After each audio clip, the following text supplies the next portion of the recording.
প্রিয় দর্শক ভাই, দেখেন এখানে হাজারো জনতা রয়েছে। তো আমরা তাদের কাছে জানবো যে এখন যে স্বৈরাচার পতন হয়েছে, এখন আপনারা সরকার হিসেবে কাকে দেখতে চান বা কীরকম সংগঠন করলে দেশটা ভালোভাবে চলবে এবং আপনারা কারে দেখতে চান ভবিষ্যৎ প্রজন্ম? আমার বয়স প্রায় 50-র কাছাকাছি। আমি সাধারণ জনগণের পক্ষ থেকে আমি একটা কথাই বলতে চাই, যেই গভর্নমেন্টে আসুক না কেন, আমার একটাই দাবি, কোনো প্রশাসন দিয়ে যেন কোনো ছাত্র বা নিরীহ মানুষ বাচ্চাদেরকে নিরীহভাবে যেভাবে তারা খুন করেছে, এরকম কোনো হিংসা যেন বাংলার মাটিতে আর কখনো গড়তে না দেওয়া হয়।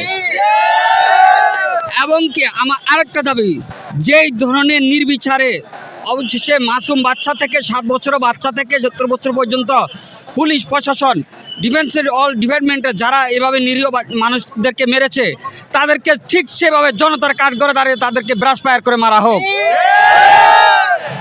আর আমার নিঃশব্দ একটাই দাবি, আমরা সবাই যেহেতু এটা একটা স্বাধীন রাষ্ট্র, হাজার হাজার মায়ের, হাজার হাজার ভাইয়ের, হাজার হাজার বোনের রক্তের বিনিময়ে স্বাধীন হয়েছে, আমরা যেন সেইভাবে স্বাধীনতা ভোগ করে আমরা বুক ফুলিয়ে রাস্তায় চলতে পারি। আমাদের দেশে কোনো সন্ত্রাস নাই, কোনো জায়গা নাই, কোনো ধরনের হাঙ্গামা নাই। ঠিক আছে, আপনাকে অসংখ্য ধন্যবাদ।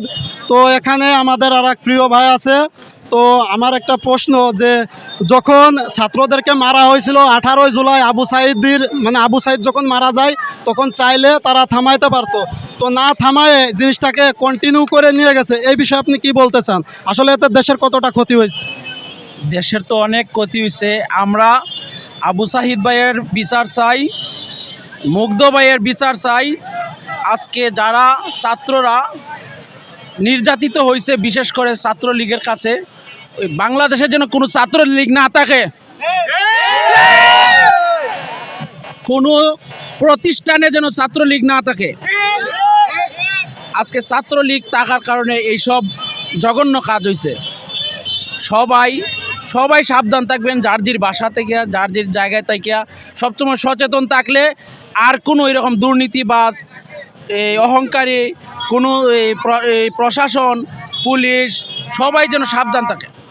আপনার কি মনে হয় যে এখন এত কিছু ঘটে যাওয়ার পরও সাধারণ জনগণের হাতে যে এত ক্ষমতা আছে, তারা কিন্তু কোনোদিনও জানতো না?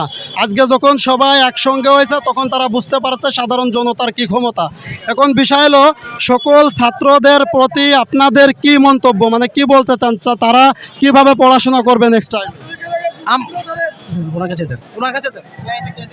ছাত্রলীগের সাথে যুবলীগকে ধরতে হইব। যুবলীগ হলো সবচেয়ে বড় খারাপ। আপনার কি মনে হয় যে কোনো জায়গায় ঘাটতি আছে, সেইটুকু আপনি বলেন। ঘাটতি তো অবশ্যই আছে। যুবলীগ হলো লীগ, আর হলো যে শ্রমিক লীগ, এই দুটো ধরতে হবে আগে। এই দুটোই কল্যাণপুরের ভিতরে বেশি উৎপাত করছে। এই কল্যাণপুরে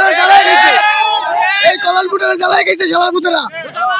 আমার বাপেরা ঠিক আছে ঘরে তুলে এনে মারছে, আমার বাপেরা ঘরে তাই চানছি আমরা চাই, আমার আর কিছু বলার নাই। ঠিক আছে, আপনাকে অসংখ্য ধন্যবাদ। আমরা একটু সাইডে